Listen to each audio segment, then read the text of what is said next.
ओम श्री गणेशाय नमः। जय श्री बालाजी। मैं सुचिता त्रिपाठी अपने चैनल शाश्वत निष्ठयोग में आप सभी का दिल से स्वागत करती हूँ। वृषभ राशि के लिए अगस्त का महीना 2025 कैसा रहेगा? ग्रहों की जो गोचर है उनकी स्थिति से आपके जीवन पे किस तरह का प्रभाव पड़ने वाला है, आपकी हेल्थ पे, फैमिली लाइफ पे, मैरिज लाइफ पे, लव, एजुकेशन, संतान और बिजनेस और जॉब आदि में इसकी चर्चा विस्तृत रूप से करेंगे। साथ में वीडियो के अंत में कुछ महत्वपूर्ण उपाय भी आपको बताएंगे जिससे मेलेफिक प्लैनेट के मेलेफिक इफेक्ट को कम किया जा सके और बेनिफिक प्लैनेट्स के बेनिफिक इफेक्ट को बढ़ाया जा सके। कई बार हम लोग देखते हैं कि जो ग्रहों की स्थिति है, मतलब ग्रह शुभ अवस्था में बैठे होने के बावजूद भी कई बार शुभ परिणाम नहीं दे पाते, और कई बार ये होता है कि ग्रह अशुभ अवस्था में बैठने के मतलब अशुभ हाउस में बैठने के बाद भी वो शुभ फल दे देते हैं। तो इसकी वजह क्या है, इसके पीछे रीजन क्या है, इसको भी विस्तृत रूप से मैं आप सभी को जरूर समझाऊंगी। तो सबसे पहले प्लैनेट्स की स्थिति देख लेते हैं।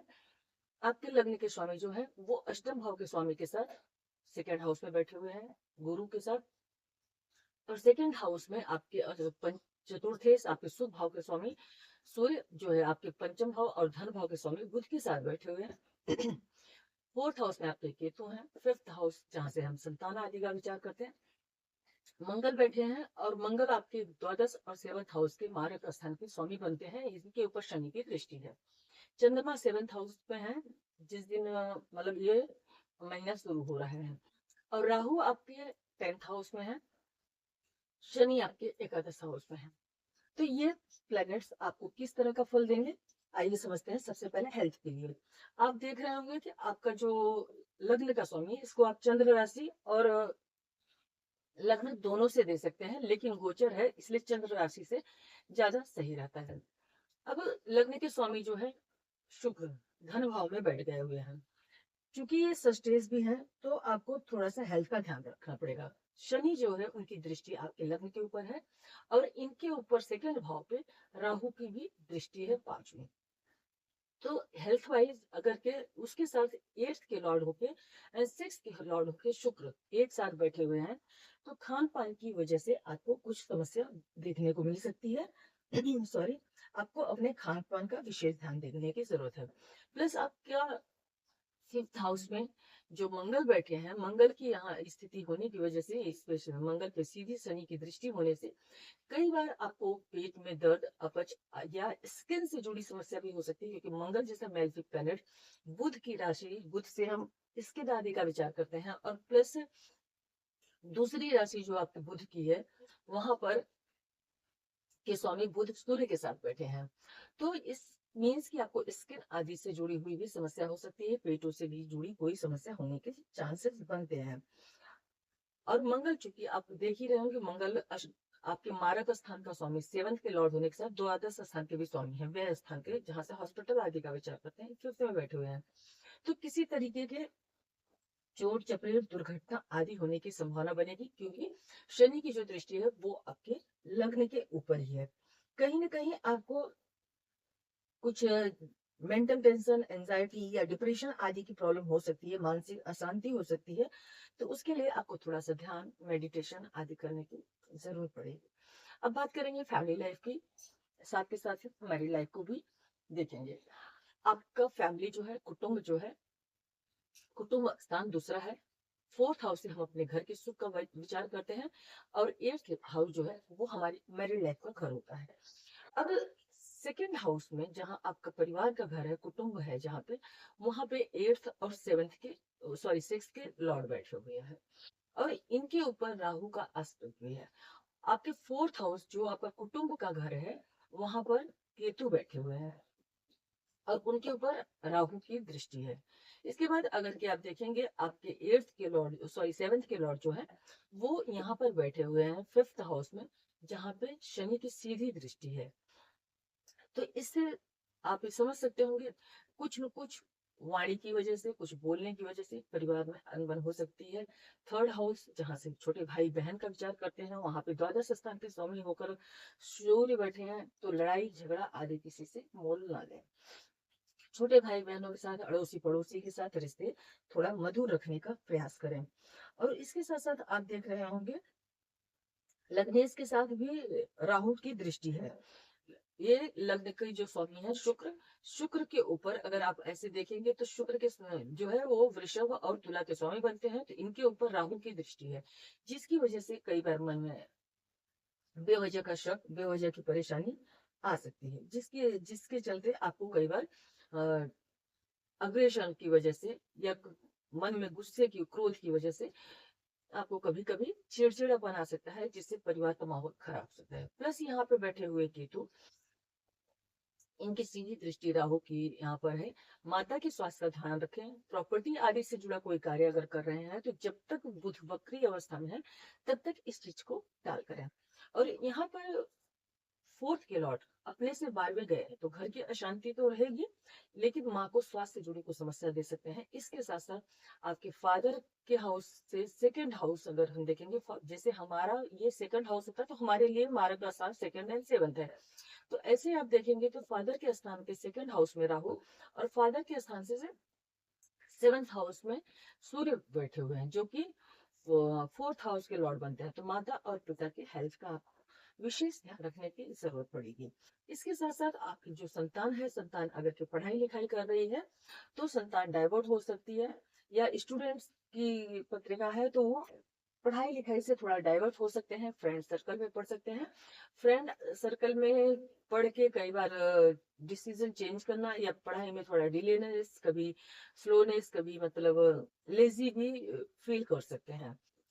तो अपने संतान की एजुकेशन का विशेष ध्यान रखने की आपको जरूरत पड़ेगी। इसके बाद अगर कि हम देखेंगे मतलब मंगल यहाँ पर बैठे हैं, तो जैसे कुछ महिलाएं अगर कि जैसे प्रेगनेंसी के दौरान कंसीव वगैरह करती हैं तो उनको अपने गर्भ की रक्षा के लिए काफी ज्यादा सतर्क रहने की जरूरत है, क्योंकि शनि की दृष्टि यहाँ पर पड़ रही है। और शनि जो है अष्टमी गुरु के राशि में ही बैठे हुए हैं, तो ये थोड़ा और ज्यादा नेगेटिव हो गया। और मंगल का यहाँ पे बैठना, मंगल एक मैलेफिक प्लेनेट है, एक गर्म प्लेनेट है, और साथ के साथ आपके द्वादश और सेवंथ हाउस के लॉर्ड है, तो संतान से जुड़ी कुछ समस्या हो सकती है। तो बच्चा अगर पढ़ाई लिखाई कर रहा है तो उसका विशेष ध्यान रखें, उसको मोटिवेट करते रहें। और अगर के प्रेगनेंसी आदि का समय है तो उस टाइम पे विशेष सावधानी बरतने की आपको जरूरत पड़ेगी। अब पांचवें ही घर से हम लव अफेयर आदि का भी विचार करते हैं, तो पांचवें घर में आप देख रहे होंगे मंगल बैठे हुए, मंगल जो है आपके सेवंथ और ट्वेल्थ के लॉर्ड। तो मंगल की यहाँ स्थिति लव अफेयर आदि में शनि की सीधी दृष्टि लड़ाई झगड़ा, सेपरेशन या बेवजह के तनाव देने का काम कर सकती है। एजुकेशन के लिए भी एजुकेशन हाउस के लॉर्ड जो है यहाँ पर जाके पराक्रम हाउस में बुध के साथ बैठे हैं, बुध आपके सेकंड के भी लॉर्ड हैं। तो एजुकेशन की दृष्टि से अगर आप देखेंगे तो थोड़ा ठीक है, लेकिन अगर के आप डाइवर्ट हो जाते हैं, फ्रेंड सर्कल में जाते हैं या आज का काम कल पे टालते हैं, तब आपको काफी ज्यादा प्रॉब्लम फेस करने को मिल सकती है। अभी इसके बाद बात करते हैं आपके बिजनेस की। बिजनेस हाउस के लॉर्ड जैसे है कि आप सेवन हाउस से ही देखेंगे, और प्लस द्वादश स्थान के भी स्वामी मंगल बनते हैं। मंगल अपने से यहाँ पर एकादश गए हुए हैं, लेकिन अगर आप यहाँ देखेंगे तो 1 2 3 4 5 6, यहाँ से 6 पांचवें घर में है। पांचवें घर से हम अपने बुद्धि विवेक अपने ज्ञान का विचार करते हैं। यहाँ पर मंगल बैठना मतलब मंगल जो है क्रोध ऊर्जा देते हैं। और मंगल के बुध की जो ये राशि है, ये राशि सूर्य के साथ है। आपके पराक्रम में तो बढ़ोतरी होगी, लेकिन साथ ही साथ में कहीं न कहीं क्रोध की भी बढ़ोतरी होगी। तो इसके लिए आपको थोड़ा सावधान रहने की जरूरत है। किसी भी अगर कि आपका बिजनेस पार्टनरशिप में है तो आपको विशेष सतर्क रहने की जरूरत है। आपके साथ चीटिंग होने की भी संभावना बन सकती है। जॉब की बात करें अगर के, तो आपके सिक्स्थ के लॉर्ड जो है शुक्र, वो अपने से नाइन्थ में बैठे हुए हैं, और प्लस लग्न भाव के भी स्वामी हैं, ये यहाँ पर बैठे हुए हैं, गुरु के साथ हैं। तो इस टाइम पे जैसे आपको ऑकल्ट साइंस आदि में रुचि हो सकती है। अगर जो बच्चे रिसर्च आदि की फील्ड से जुड़े हैं वो बेहतर प्रदर्शन कर सकते हैं, अच्छा रिजल्ट ला सकते हैं। रिसर्च आदि के फील्ड में आपको थोड़ा इंटरेस्ट बढ़ सकता है। लेकिन इसके साथ साथ अगर कि आप देखेंगे तो जॉब के हाउस में यहाँ पे मतलब आपको प्रमोशन मिल सकता है, क्योंकि शनि जो है वो सॉरी राहु जो है आपके 10th हाउस में कार्य स्थल के घर में बैठे हुए हैं। जॉब हाउस के लॉर्ड तो अपने से 9th है। यहाँ पे शनि 10वें घर में बैठना बहुत अच्छा और शुभ रिजल्ट देते हैं। राहु यहाँ पर बैठ के आपके जॉब को डेजिग्नेशन को चेंज करा सकते हैं, या आपका जॉब चेंज हो सकता है, या आप मतलब आप जो भी जॉब आपका चेंज होगा, थोड़े हर्डल्स के बाद, थोड़ी परेशानी के बाद, क्योंकि आपके भाग्य और कर्म अवस्था के स्वामी एकादश हाउस में है, लेकिन वो वक्री अवस्था में है नवंबर तक, 27 नवंबर तक। तो एक तरीके से पूरा ही नवंबर मान लेंगे। तो यहाँ पे मतलब थोड़े हर्डल्स के बाद, थोड़ी प्रॉब्लम के बाद आपको प्रमोशन के योग बनते हैं, धन के योग बनते हैं। तो आपको अचानक से शनि जाते जाते, मतलब जिसको बोलते हैं कि मतलब वक्री से मार्गी होते होते कुछ न कुछ शुभ परिणाम आपको जरूर देंगे। इसके साथ अब, जैसा कि मैंने आपको पहले ही कहा था, कि देखेंगे कि प्लैनेट्स जो है शुभ अवस्था में होके या शुभ घरों में होके कई बार शुभ परिणाम नहीं दे पाते, और कई बार अशुभ घरों में होके भी बहुत शुभ परिणाम दे जाते हैं। उसके पीछे क्या रीजन होता है? सबसे पहले तो आप ये समझिए कि आपकी लाइफ में कभी भी आपकी कुंडली की दशा, अंतर्दशा, प्रत्यंतर दशा सबसे ज्यादा महत्वपूर्ण होती है। गोचर उसी के अनुसार ही फल देने वाले होते हैं। लेकिन अगर की कुंडली की महादशा, अंतर्दशा, प्रत्यंतर दशा बहुत अच्छी चल रही है, लेकिन गोचर खराब आ जाता है, तो फलों में बहुत कमी आ जाती है। अब सूर्य आप देख रहे होंगे कि थर्ड हाउस में है। थर्ड हाउस में अगर सूर्य है तो मतलब ये यहाँ पर शुभ फल देने के लिए बाध्य है। अब सूर्य से अगर के नाइन्थ हाउस में कोई प्लेनेट होता, तो ये सूर्य आपको बहुत अच्छा फल नहीं दे पाते। इसके साथ साथ आप देखिए, सूर्य अगर के फोर्थ हाउस में आ जाएंगे 17 तारीख को, जब फोर्थ में सूर्य आएंगे, तो वहां पे थर्ड हाउस में कोई प्लेनेट होना चाहिए। तो थर्ड हाउस में उस टाइम पे बुध रहेंगे। तो इसका मतलब ये है कि सूर्य अपना फल कभी भी अच्छा ही देंगे। पर मेल्फी प्लेनेट है, इसलिए माता के स्वास्थ्य का ध्यान रखें। उसके बाद अगर के आप देखेंगे राहु को, राहु 10th में हो तो बहुत अच्छा और शुभ परिणाम देते हैं, लेकिन उनका वेद केतु से होता है, तो इस चीज को पूर्णतः लागू नहीं करते। हाँ, ये है केतु फोर्थ हाउस में घर की अशांति बढ़ा सकते हैं, लेकिन राहु आपकी जॉब या आपका जो करियर है, आपका जो प्रोफेशन है, उसमें आपको तरक्की देने का काम करेंगे। उसके बाद अगर के आप देखेंगे मंगल और शनि को देखते हैं। मंगल जो है आपके फिफ्थ हाउस में बैठे हैं। मंगल फिफ्थ हाउस में जो है, आप देख रहे होंगे, ये मैंने प्लैनेट लिखे हैं और यहाँ पे मैंने आपको वो लिख के दिया है कि मतलब कौन सा हाउस में बैठेगा तो क्या ये देगा रिजल्ट। अब अगर कि मंगल फिफ्थ हाउस में है, तो अब हम मंगल से ही काउंट करना पड़ेगा आपको। तो मंगल से आप काउंट करेंगे तो मंगल से थर्ड हाउस में, मतलब 1 2 3 यहाँ पे कोई प्लेनेट नहीं है। तो मतलब ये है कि मंगल जो अपना मेल्फिक इफेक्ट देने वाले हैं, वो अपना मेल्फिक इफेक्ट दे पाएंगे। क्यों? क्योंकि यहाँ पे कोई उनके मेल्फिक इफेक्ट को रोकने के लिए नहीं है। और इसके साथ साथ आप शनि को देखिए, शनि आपके एकादश भाव में है। जब शनि एकादश में है, तो इसका मतलब यहाँ पे एकादश हाउस में शनि को बहुत अच्छा माना गया है। तो शनि एकादश हाउस में बैठ के जो आपको शुभ परिणाम, मतलब जो आपके भाग्य भाव के और कर्म भाव के स्वामी हैं, जो थोड़ा सा अच्छा रिजल्ट दे सकते हैं, तो उसको कोई प्लेनेट रोक सकता है? तो क्या? यहाँ से आप देखेंगे तो यहाँ पर मंगल है। मंगल यहाँ पर है, तो कहीं ना कहीं जब तक मंगल यहाँ पर है, तब तक आपको थोड़ी सी कठिनाई का सामना करने को मिलेगा। उसके बाद मंगल का ट्रांजिट जब चेंज हो जाएगा, तो स्थिति समाप्त हो जाएगी। चंद्रमा के गोचर का डिस्कस करके कोई बेनिफिट नहीं होगा, क्योंकि चंद्रमा हर 2.5 दिन में राशि परिवर्तित कर लेते हैं। इस चीज को मैं कभी सेपरेट वीडियो बनाऊंगी, और आप लोगों को ये बताऊंगी कि आप लोग कई बार ये देखते होंगे कि प्लेनेट जो है बहुत अच्छा रिजल्ट करना चाहिए पर नहीं कर रहे हैं, यार ये तो यहाँ पे बैठे हैं फिर भी मेरा काम क्यों अटक रहा है। इसके पीछे जो रीजन है, इसको मैं कभी पूरा डिटेल से एक वीडियो लेके आऊंगी। अगर आप लोग चाहते हैं तो कमेंट बॉक्स में अपना राय जरूर दें। उसके बाद बात करते हैं बुध की। बुध आपके सॉरी थर्ड हाउस में है। तो थर्ड हाउस में जब बुध होते हैं, तो ये यहाँ पर शुभ परिणाम देने के लिए बाध्य होते हैं। थर्ड हाउस में, सॉरी, बुध जब थर्ड बुध बुध हाँ, बुध थर्ड हाउस में है। जब बुध थर्ड हाउस में है, तो आप ये देख रहे होंगे कि थर्ड हाउस में अगर बुध है, तो फोर्थ हाउस में अगर कोई प्लेनेट है, तो बुध के नेगेटिविटी को कम करेगा। लेकिन देखें कहाँ से? बुध से ही। तो 1 2 3 4, तो ये तो 2.5 दिन के लिए ही है, ये तो मूव कर जाएंगे। इट मीन्स जो है, बुध भी कहीं ना कहीं आपको थोड़ा सा, मतलब जैसे कि मैंने कहा, बुद्धि विवेक का यूज करना है, मेडिटेशन करना है, ध्यान करना है, थोड़ा सा शांति का वातावरण बनाते चलना है, खान पान का विशेष ध्यान रखना है।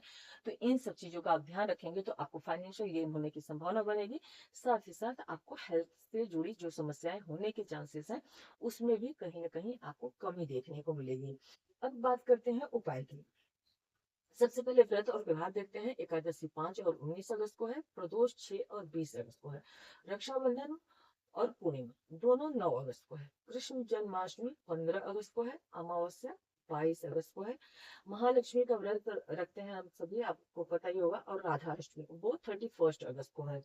अब यहाँ पे आपको क्या उपाय, क्या पूजा करने से शनि बहुत अच्छा फल दे सकते हैं, किस उपाय और किस पूजा से लक्ष्मी जी की प्राप्ति अच्छे से हो सकती है, और बुध के नेगेटिव इफेक्ट कम किए जा सकते हैं, या आपके जुपिटर जो है आपके लाभ भाव के स्वामी, अष्टम के स्वामी होकर धन भाव में बहुत अच्छी अवस्था में गोचर कर है, उनके फल को कैसे बढ़ाया जा सकता है।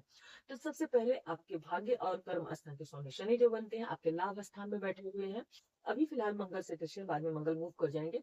तो इनके पॉजिटिव रिजल्ट को बनाने के लिए आपको हनुमान चालीसा का पाठ निरंतर करना चाहिए, प्लस गणेश जी की आराधना, क्योंकि गणेश जी आपके धन भाव के साथ साथ आपकी बुद्धि और विवेक के भी स्वामी बनते हैं। तो आपको गणेश जी की आराधना भी नियमित रूप से करना चाहिए। प्लस आपके लग्न के या आपकी राशि के जो स्वामी है माता लक्ष्मी है, तो माता लक्ष्मी के लिए आप कनक धारा स्तोत्र या श्री सूक्तम का पाठ कर सकते हैं। इन दोनों से ही आपको लाभ पड़ेगा, जो आपको उचित लगे। उसके बाद आपके लाभ भाव के स्वामी गुरु यहाँ पर धन भाव में विद्यमान है, तो ओम नमो भगवते वासुदेवाय मंत्र का जाप आप नियमित रूप से कर सकते हैं। आप चाहे तो, अगर आपके पास वक्त नहीं है, तो आप काम करते हुए चलते फिरते भी इस मंत्र का जाप कर सकते हैं। वीडियो पसंद आई हो तो प्लीज वीडियो को लाइक कीजिएगा, चैनल को सब्सक्राइब कीजिएगा, अपने फ्रेंड्स एंड रिलेटिव्स के साथ शेयर अवश्य कीजिएगा। हो सकता है किसी और की भी राशि और सेम लग्न हो, तो उनके भी काम में आ जाए। अगर कि आप लोगों का कोई सुझाव है, कोई सजेशन है, तो आप कमेंट बॉक्स में अपना सुझाव जरूर दीजिएगा। आप सभी का बहुत बहुत धन्यवाद। श्री हरि विष्णु आप सभी का कल्याण करें।